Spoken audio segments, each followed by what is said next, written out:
지난주 월요일부터 수요일까지 3일간에 걸쳐서 우리 교회 주변에 있는 아파트 놀이터에서 아이들을 대상으로 복음을 전하는 그런 사역들을 진행했습니다.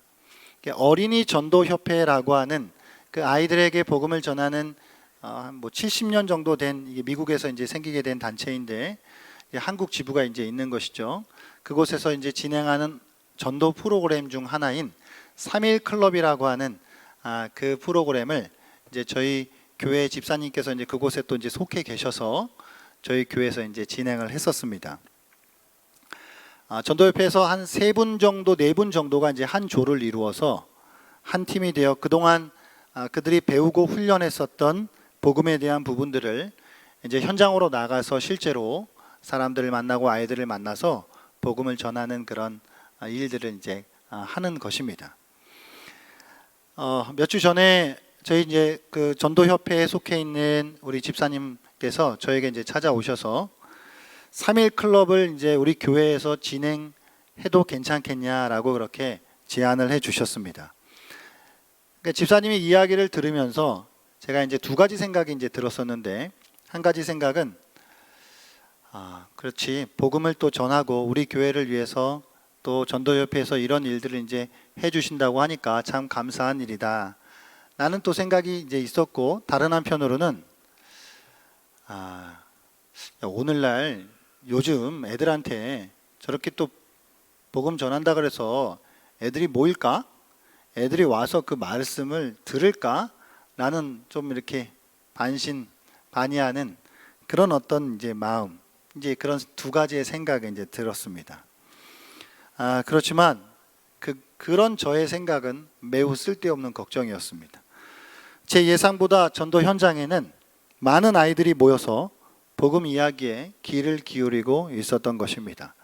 이제 계속 사진으로 저희 아내가 이제 찍어서 보내주고 저도 이제 잠깐씩 들려서 이제 보니까 많은 아이들이 정말 귀를 쫑긋 세우고 그 선생님께서 전해주시는 복음 이야기를 이렇게 듣고 있더라고요.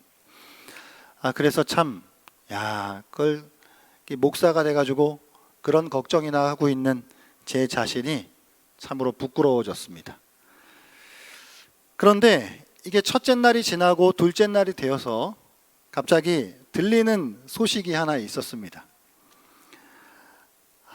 그 내용이 뭐냐면, 복음을 듣고 집으로 돌아간 아이 한 명이 그 아이의 엄마가 전도 현장에 찾아오셔가지고 원망 섞인 민원을 넣으신 것입니다. 왜냐? 아이가 지옥 이야기를 듣고 집에 가서 그렇게 울더랍니다. 그래갖고 그 어머니가 대체 왜 애한테 그런 이야기를 해가지고 애를 울리냐 라고 그렇게 원망 섞인 마음으로 그렇게 이제 선생님들에게 좀 말씀을 하셨다는 것입니다. 그리고 그 일이 이제 있은 지 얼마 지나지 않아서 요 동네에 이제 맘카페가 있습니다, 여러분. 시흥 장현 능곡 장곡. 여러분, 그 맘카페가 사실 무섭습니다. 제가 예전에 동탄에 있었을 때 그 동탄 맘카페가 참 유명했거든요. 엄마들이 무섭기로. 근데 이제 그곳에 이제 올라온 글이 하나 있었던 거예요. 저희 아내가 이제 거기에 이제 들어가 가입해 있으니까 저한테 이제 그걸 이렇게 보여주는 거예요. 쭉 읽어보니까 무슨 글이냐니까. 그러니까 요약하면 이렇습니다. 왜 대체 순진한 아이들을 대상으로 그 학교 앞에서 놀이터에서 포교 활동을 하는 거냐. 마음에 안 든다.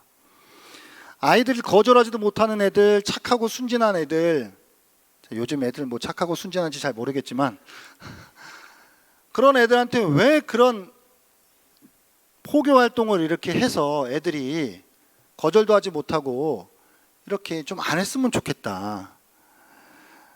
아이들한테는 적어도 좀 안 그랬으면 좋겠다는 그런 글들이 이제 글이 올라왔고, 거기에 이제 맞아요, 나도 그런 적이 있었어요, 댓글이 이제 쭉 달리는 겁니다.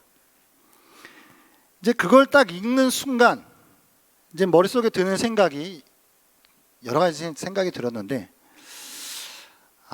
역시 이런 방식은 좀 무리인가?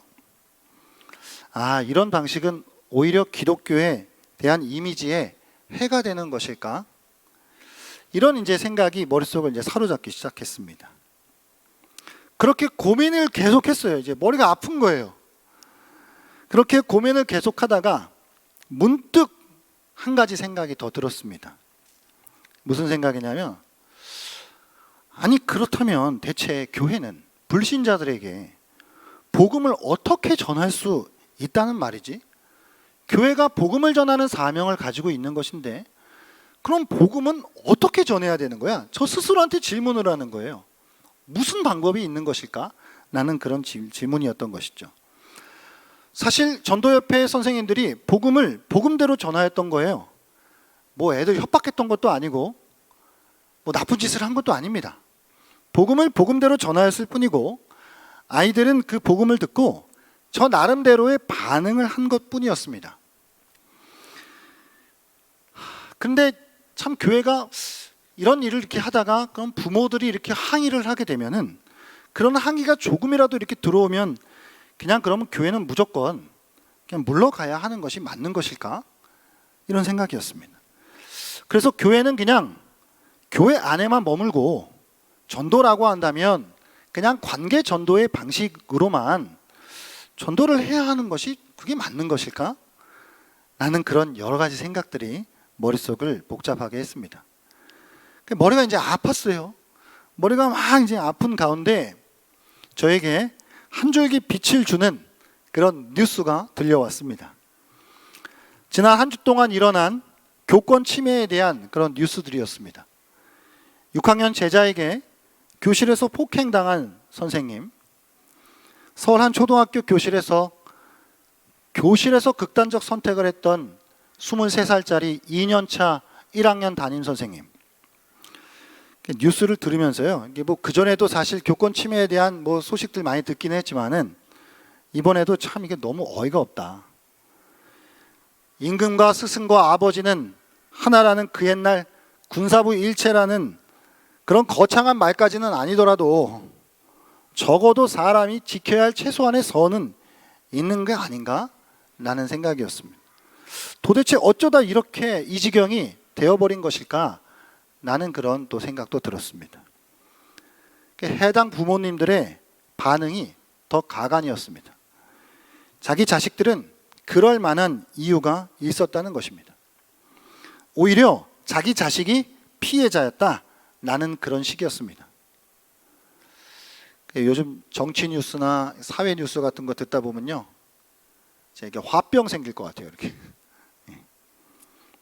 요즘 공교육 현장에서는 어떤 학급에서 문제 행동을 하는 아이들에게 어떤 지적을 했을 때 그것이 그 아이의 정서에 부정적인 영향을 미칠 수 있다고 하여서 아동학대로 신고되는 경우들이 적지 않게 일어난다고 합니다.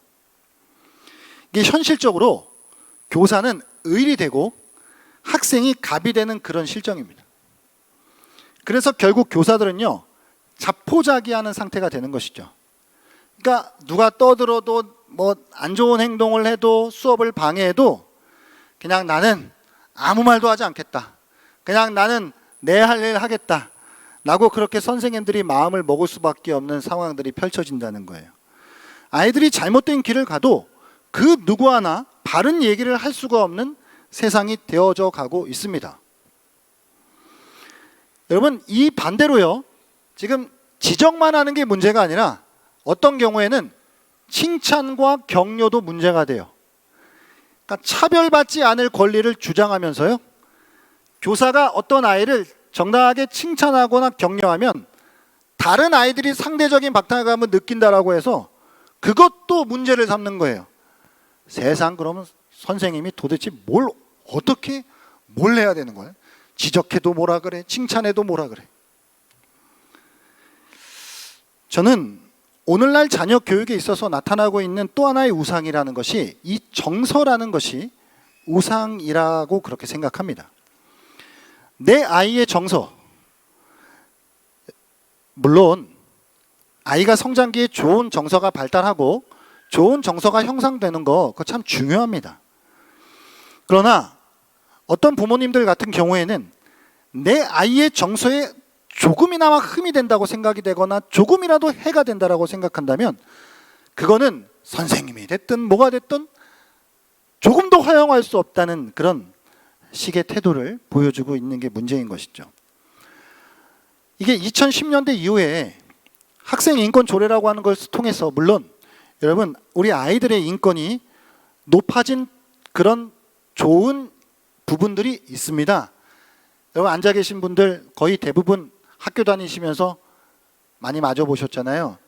저는 죽도록 맞아봤는데요. 그 예전에 무분별한 그 폭력, 그 정말 차별 이런 것들을 요즘은 다행히 아이들이 그래도 당하지를 않아요. 그래서 참 좋은 일이 많습니다. 그런데 참 아이러니하게도 교권에 대한 심각한 우려들이 점점점 짙어지고 있는 그런 현실이 되어져 가고 있다고 하는 것이죠. 선생님들이 얼마나 힘든 일들을 겪고 있냐고 하니까 여러분 이게 교수 학습 이외에도 다른 업무가 너무 많아요. 게다가 학생들을 어떻게 지도하거나 통제할 수 있는 수단이 별로 없습니다. 게다가 요즘 SNS 같은 것들 때문에 12시가 넘어도 사적으로 여기저기서 부모님들한테 연락이 온다 그래요. 사람 미치는 거죠. 게다가 선생님들을 평가하는 말도 안 되는 여러 기준들이 사람 미치게 하는 겁니다. 그래가지고 이게 한 20년 전만 해도 교사 만족도가요 한 70% 정도가 되는 10명 중에 7명은 그래도 만족합니다라고 대답했던 게 올해 5월 달에 조사한 결과가요 23%예요. 10명 중에 2명만 나는 선생님이 된 것에 만족합니다라고 대답했다고 합니다. 이게 담임 교사 기피 현상이 일어나고 있는데요. 심지어 한 학급에서 1년 동안 담임 선생님이 3번 바뀌는 일이 일어납니다. 이게 뭔 얘기냐면요. 선생님이 3번 바뀌어요. 그러면 선생님도 힘들고 해당 아이도 힘들지만 30명의 아이들이 있다고 해봐요. 그러면 나머지 29명의 아이들이 제일 피해자예요. 1년에 선생님 3번 바뀌는데 걔들이 뭘 배우겠습니까? 그러니까 결국 피해는 아이들에게 고스란히 떠넘겨져 가고 있는 상황이라고 하는 것이죠. 그러니까 아이들의 이 정서적 어떤 학대라고 하는 이 모호한 개념이 아이들에게 바른 교육을 가르칠 수 없는 그런 상황으로 몰고 가고 있다고 하는 것입니다. 그러니까 학교에서는요, 바른 말도 못하고 바른 교육도 못하는 그런 상황이 이루어져 가고 있고, 또 한편으로 교회도 역시나 아이들의 정서에 조금이라도 부정적인 영향을 미친다라고 한다면 그냥 그런 지적을 받으면 모든 걸 접어야 할 것 같은, 그냥 조용히 가만히 입 다물고 있어야 될 것 같은 그런 상황이 펼쳐지고 있다는 것입니다. 그래서 제가 이걸 많이 고민하다가 이거는 아니다 라는 결론을 내리게 됐습니다. 복음은 복음대로 전해져야 하는 것이 맞습니다. 교회 안에서와 마찬가지로 교회 밖에서도 복음이 전해져야 합니다. 교회는 복음을 바르게 전해야 합니다. 동의하십니까? 시대가 지남에 따라 복음을 전하는 그릇이 달라질 수 있어요. 하지만 그릇 안에 담기는 복음이 바뀔 수는 없습니다. 교회는 그 순수한 복음을 있는 그대로 바르게 전해야 합니다. 그것이 교회의 사명이기 때문이죠. 그런데 문제가 있습니다. 무엇이 문제냐면 우리가 순수한 복음을 전한다 하더라도 사람들이 복음을 들어야 하는데 듣지를 않는다는 거예요. 믿음은 들음에서 난다라고 했는데 일단 들어야 될 것 아닙니까? 그런데 요즘 세상 사람들에게 복음은 들리지 않습니다. 무엇이 복음을 들리지 않게 했습니까? 교회는 어떻게 해야 저들이 복음을 들을 수 있게 할 수 있단 말입니까? 일단 잘못은 교회에게 있습니다. 교회가 복음을 담는 그릇인데 그 그릇이 오염되어 있다 보니 마치 우리가 전하는 복음 자체에 문제가 있는 것처럼 사람들에게 인식이 되어져 가고 있다고 하는 것이죠. 복음이 잘 들려지기 위해서는 교회는 무엇을 해야 합니까? 교회는 교회만의 거룩성을 잘 지켜야 합니다. 교회가 거룩하지도 않으면서 교회가 세상과 똑같으면서 교회가 오히려 더 악하고 이기적이면서 복음을 전한다라고 한다면 누가 거기에 관심을 갖겠습니까? 누구도 그 복음에 귀를 기울이지 않을 것입니다. 이건 복음 자체에 어떤 문제가 있기 때문이 아니라 복음이 전해지는 통로가 오염되어 있기 때문에 마치 복음 자체에 문제가 있는 것처럼 느껴지고 있다는 말입니다. 저희가 교회가 속해져 있는 교단이 대한예수교 장로회 합동교단입니다. 소위 자기들끼리 말로는 한국의 장자교단이라 불리는 전국에 163개의 노회가 있고 대략 12,000교의 교회가 있는 한국에서 가장 덩치가 큰 교단입니다. 저희 교단은 표면적으로 종교개혁자들의 정신을 이어받는 개혁주의 신학을 따르고 있는 교단입니다.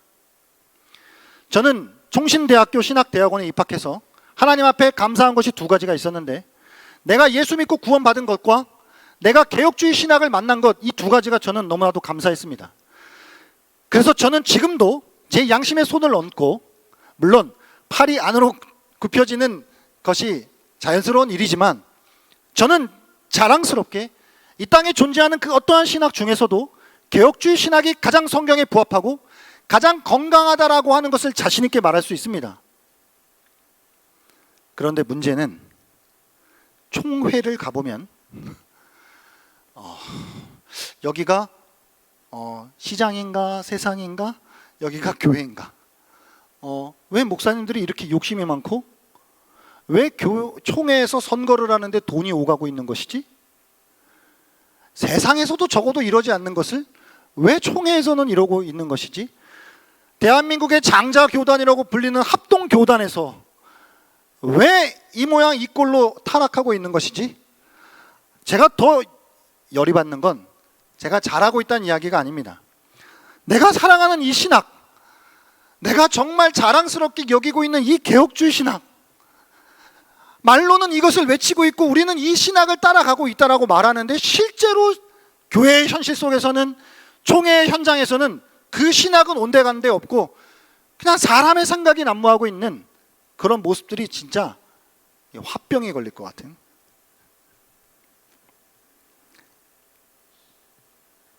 오늘날 우리가 복음을 전해야 합니다. 교회는 복음을 전해야 하는 사명이 있기 때문이죠. 그러나 복음이 전하는 그 그릇, 복음이 전달되어지는 그 통로인 이 교회가 바른 교회가 되어야 해요. 사람들이 바른 교회가 되지 못하니까 복음 자체를 오해하고 복음 자체를 들을 마음 자체가 없는 것이죠. 믿음은 들음에서 난다라고 하는데, 제가 그 전도 현장에서 그 이야기를 듣고, 아니 우리가 무슨 애한테 나쁜 무슨 뭐 마약이라도 준 듯이 뭘 이렇게 보고 예수님을 전했는데 왜 우리를 이렇게 혐오하는 것일까? 좀 안타까운 마음이 들었어요. 그런데 정직하게 고백하면 그건 우리 모두의 책임입니다. 저와 여러분의 책임이에요. 사람들이 그렇게 생각할 수밖에 없게끔 우리가 만들어 놓은 것이죠. 만일에 어떤 아이에게 우리가 복음을 전했어요, 여러분. 그랬는데 그 아이가, 좀 문제가 있던 아이가 점점 인성이 좋아지고, 예를 들어 뭐 성덕도 올라가요. 교우 관계가 막 좋아져요. 그 아이의 선한 영향력이 막 일어나요. 복음을 전했더니, 교회를 데려다가 갖다 놨더니 우리 아이가 달라졌어요. 그러면 세상에 우리가 전하는 복음을 누가 안 듣고 누가 그걸 맞아하겠습니까? 그런데 복음을 전한답시고 교회로 인도에다 갖다 놨는데 변하는 건 아무것도 없고 달라지는 건 아무것도 없어요. 그러니 우리가 전하는 복음을 마치 무슨 해로운 독약이라도 전하는 것처럼 사람들이 느끼고 있는 것 아니겠냐는 그런 질문인 것입니다. 오늘 본문은 예레미야가 하나님께로부터 받은 말씀을 성전에서 선포하고 있는 말씀입니다. 오늘 본문을 통해서 우리는 교회가 어떤 모습을 가져야 하는지 교훈해주고 있는 것을 들어야 합니다. 오늘 본문의 말씀을 통해서 우리 모두가 복음이 전달되어지는 좋은 통로가 되어야 한다는 이 기본적인 사실, 이것을 우리는 다시 한번 깨달을 수 있기를 소망합니다. 이 예레미야 7장은 소위 이게 특징이 설교 형식으로 예레미야가 하나님의 말씀을 전하고 있기 때문에 이것은 성전 설교다라고 그렇게 불려지는 그런 말씀입니다. 예레미야가 다른 곳이 아닌 성전 뜰에서 하나님의 말씀을 선포하게 된 이유가 무엇일까요? 그것은 하나님께서 그 예레미야에게 성전 안뜰로 통하는 그 문에 서서 그 문을 출입하는 사람들에게 회개를 선포하라고 직접 말씀해 주셨기 때문입니다. 예레미야 이 성전 설교의 메시지는 간결하면서도 명확합니다. 이 1절부터 11절까지의 말씀은 아마도 이 배경이 절기 때에, 그 유대 절기 때에 성전을 출입하는 그 사람들을 대상으로 선포되어진 것 같습니다.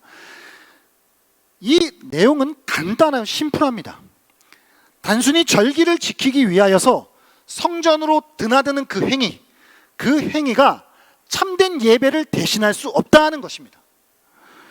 예루살렘 성전 그 자체가 유다 백성들의 안전을 보장해 줄 수 없다는 그 사실을 강조하고 있는 것이죠. 유다 백성들이 약속의 땅에서 영원히 살아가기를 기대한다라고 한다면 그들은 오늘 3절 후반절에 있는 너희 길과 행위를 바르게 하라는 이 여호와의 명령에 귀를 기울여야 한다는 것입니다. 여러분, 성전과 다윗 왕조라고 하는 이 개념은 유대인들에게 있어서는 그들이 존재하는 이스라엘의 이 국가적 그 실체의 그야말로 상징 그 자체였습니다. 그만큼 성전은 그들에게 그들의 존재와 다른 바 없었던 그런 것이었죠. 4절부터 11절까지의 말씀을 쭉 여러분께서 보시면 오늘 본문 4절 말씀 우리 같이 한번 읽어봤으면 좋겠는데요. 오늘 예레미야 7장 4절 말씀 다시 한번 우리 읽어보도록 하겠습니다. 시작. 너희는 이것이 여호와의 성전이라 여호와의 성전이라 여호와의 성전이라 하는 거짓말을 믿지 말라. 아멘. 유다인들이 이건 여호와의 성전이야, 이건 하나님이 함께 하시는 장소야, 이건 거룩한 곳이야 라고 그렇게 생각하고 있었거든요. 마치 그것이, 그 여호와의 성전이 그들에게 축복을 보장해주고 바벨론이 쳐들어온다 할지라도 그들을 안전하게 지켜줄 것이라고 하는 그 거짓된 속임에 그들이 속고 있었다라고 하는 것입니다. 그 건물 자체가 무슨 부적처럼 그들에게 어떤 주술적인 힘을 주는 것처럼 착각하고 있어서 적어도 예루살렘 이 땅에 하나님의 성전이 있다라고 한다면 하나님이 우리를 지켜주실 거야, 바벨론이 감히 우리를 어떻게 하지 못할 거야 라고 하는 그 잘못된 성전 신학에 사로잡혀 있었던 그들의 잘못을 예레미야는 정확하게 지적하고 있다라고 하는 것입니다. 여호와의 성전이라고 아무리 외쳐봤자 성전 자체는 힘이 없다라고 하는 것이죠. 성전을 드나드는 것, 수백 번 그 성전을 드나든다 할지라도 그것이 그들에게 어떤 힘을 주거나 그들을 축복해 주는 문제가 아니라는 거예요. 여러분, 기독교 신앙은 주술이 아닙니다. 여러분들께서 교회를 1년 52주 한 번도 빠지지 않고 드나든다라고 하는 그 행위 자체는 아무 의미가 없다는 말이죠. 밖으로 나가서 새로운 빛 신광교회입니다, 예수 믿으세요, 새로운 빛 신광교회입니다 라고 말을 건네는 그 자체, 아니 교회가 뭐, 세상 사람들은 그렇게 듣는다는 것이죠.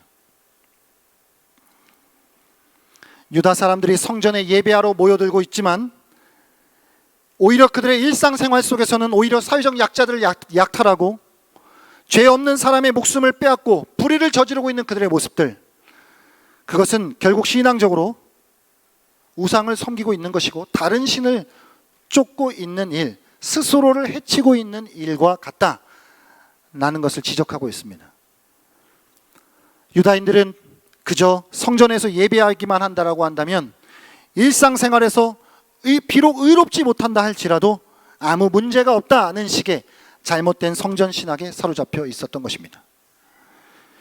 그래서 예레미야와 동시대에 활동했던 선지자 에스겔은 하나님의 심판이 바로 하나님의 성전에서부터 시작할 것이라고 선포하였던 것입니다.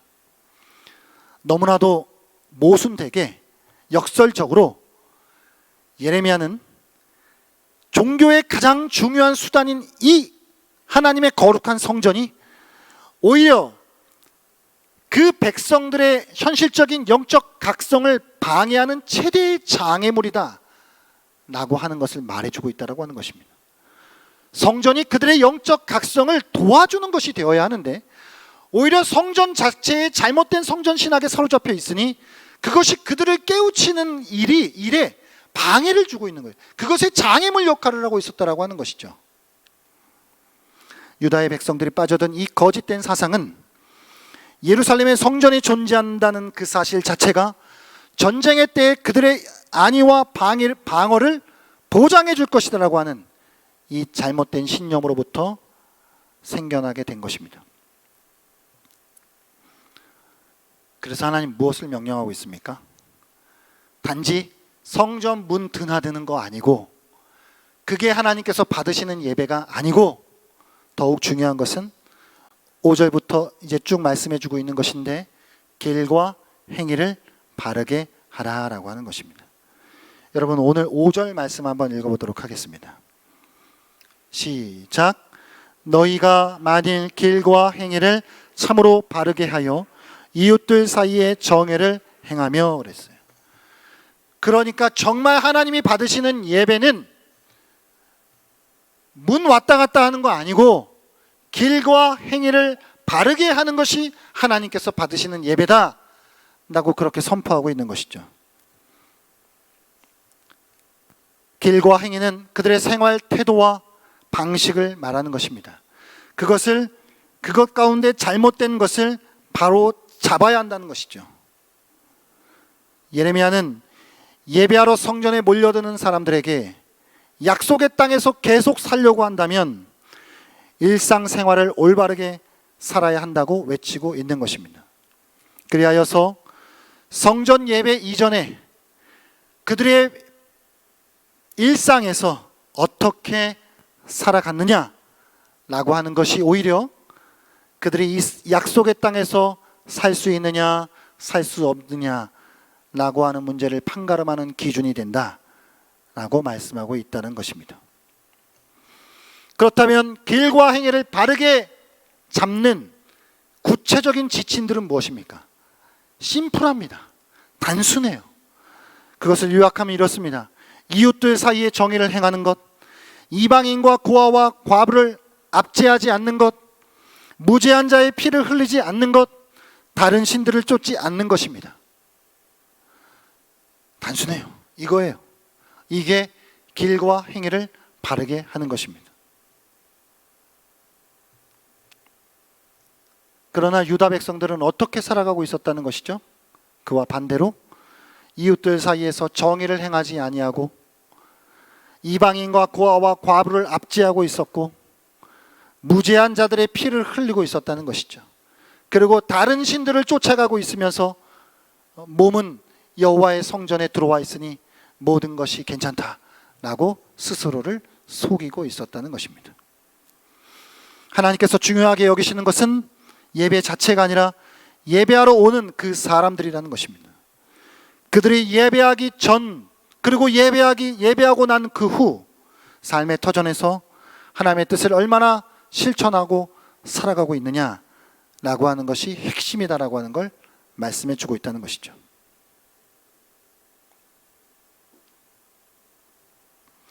여러분, 복음은 전해져야 합니다. 믿으십니까? 우리는 복음을 바르게 있는 그대로 순수한 복음을 전해야 합니다. 이게 우리에게 주어진 사명입니다. 그러나 그와 동시에 우리는 복음이 담기는 좋은 그릇과 통로가 되어야 합니다. 복음을 가진 자들이 복음을 가진 자다운 모습을 보여주지 못하는 것이 문제라는 것이죠. 우리가 아이들에게 복음을 전할 때 그 복음이 정말 아이들을 선한 쪽으로 변화시킨다라고 한다면 누구라도 와서 그 복음을 들을 것입니다. 복음을 가진 우리가 복음을 가진 자들로서 살아가지 못한다고 한다면 복음 전도에는 많은 제약들이 따르게 될 것입니다.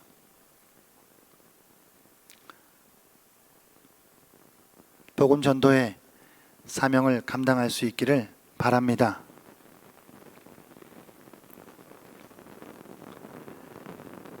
제가 교회를 개척하고 나서 계속해서 고민했던 것 중에 하나는 전도는 무엇이고 구제는 무엇이냐, 특별히 전도와 구제의 관계는 무엇일까? 라고 하는 것에 대한 고민이었습니다. 지난 수요일인가요? 제가 지역아동센터에 찾아가서 센터장님을 만났습니다.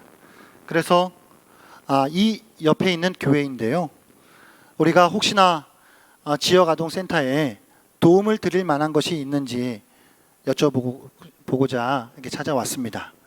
혹시 뭐 도와드릴 일이 없으실까요?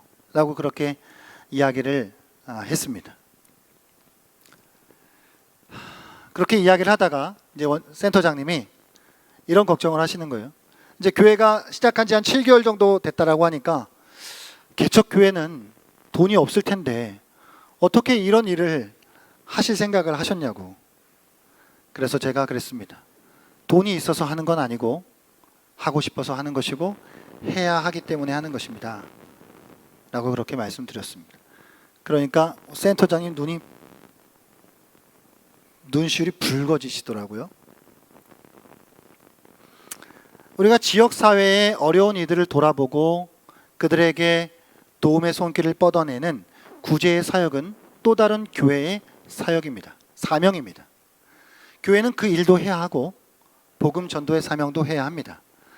그런데 저의 고민은 많은 교회들 가운데 제가 경험했던 바에 의하면 구제를 전도의 수단으로 사용하고 있다는 것이죠.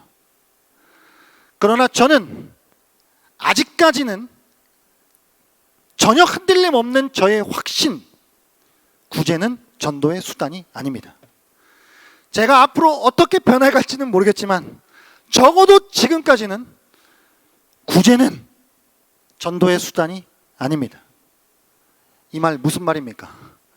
구제가 전도의 수단이 되는 순간 때로 우리는 생색을 내게 돼 있고, 내가 당신에게 이만큼을 해줬으니 예수를 믿으시오 라고 하는 순간 그것은 그냥 인간적인 일이 되는 것이죠. 우리는 그 사람이 예수를 믿든 믿지 않든 교회는 어려운 이들을 돌아보고 그들에게 도움을 주는 것 그 자체가 교회의 사명이라는 것이죠. 이 지역사회, 세상의 사회의 정의를 이루어가고 사회적인 책임을 감당하는 것 그 자체가 교회의 사명이라는 거예요. 그런데 어떤 교회들 같은 경우에는 자꾸 구제를 하니까 그걸 통해서 그거를 울거먹어서 사람들을 교회로 끌고 올라 그래요. 제가요 그런 교회에 있어 봐서 알아요. 단기간 안에는 효과가 있습니다. 단기간 안에는. 제가 이제 방송에 나가서 좀 말을 좀 일부 때보다 좀 가려야 되는데 단기간 안에는 여러분 교회 안에 사람들 불러 모으는 것, 구제를 통해서 여러 가지 선물들을 통해서 돈 쏟아 부어서 할 수 있어요.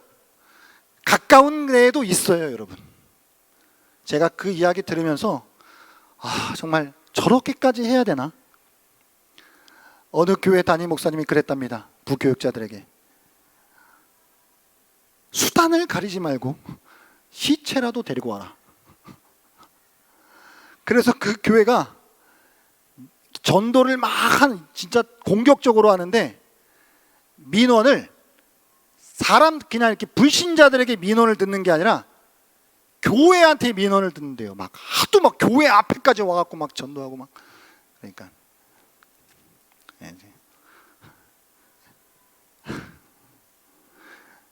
교회의 사명은 복음을 전하는 사명과 구제하는 이 사역은 별개입니다. 이것을 같이 해야죠. 그러나 한 가지 중요한 건 교회가 구제를 사역을 감당하고 정의를 이루어가는 바른 교회가 될 때에 사람들은 복음에 귀를 기울인다라고 하는 것이죠. 그래서 제가 이 전도와 구제에 대한 관계를 계속 고민하다가 한 가지 비유를 찾아냈습니다. 한번 들어보십시오.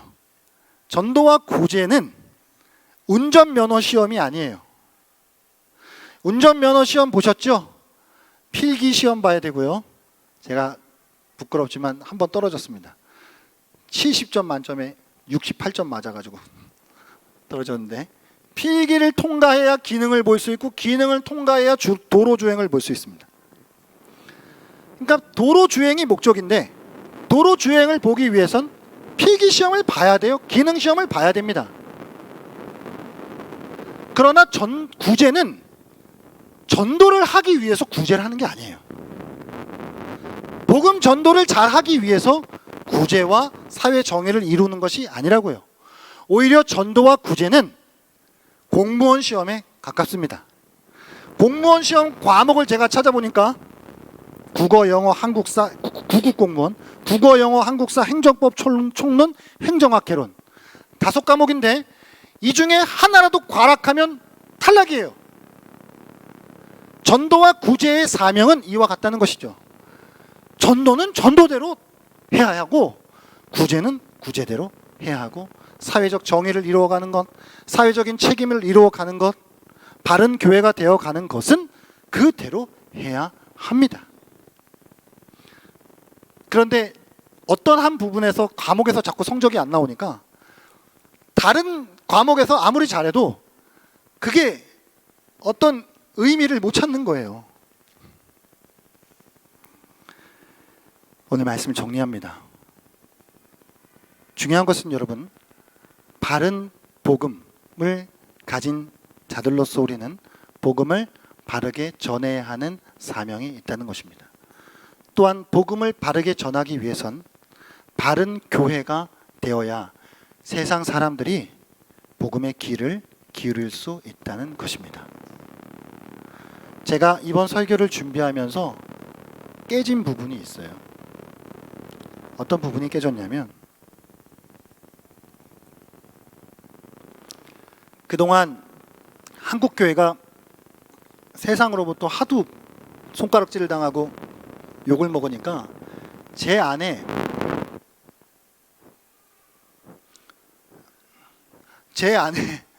어느덧 자리 잡고 있는 그런 생각들이 있었어요.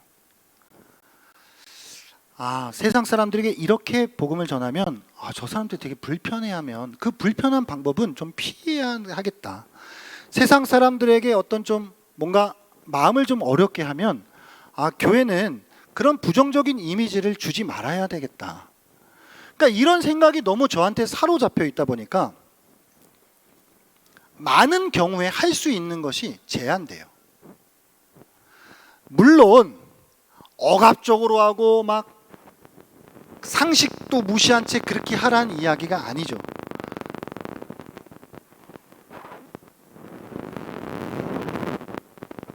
이거 좀 어떻게 해주시면 안 되겠습니까?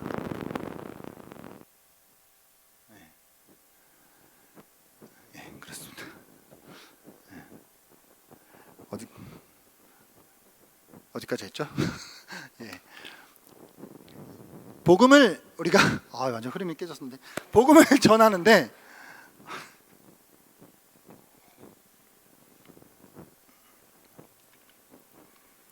제 안에 그러니까 사로잡혔던 것은 결국 나이스한 그리스도인이 되고 싶은 거예요.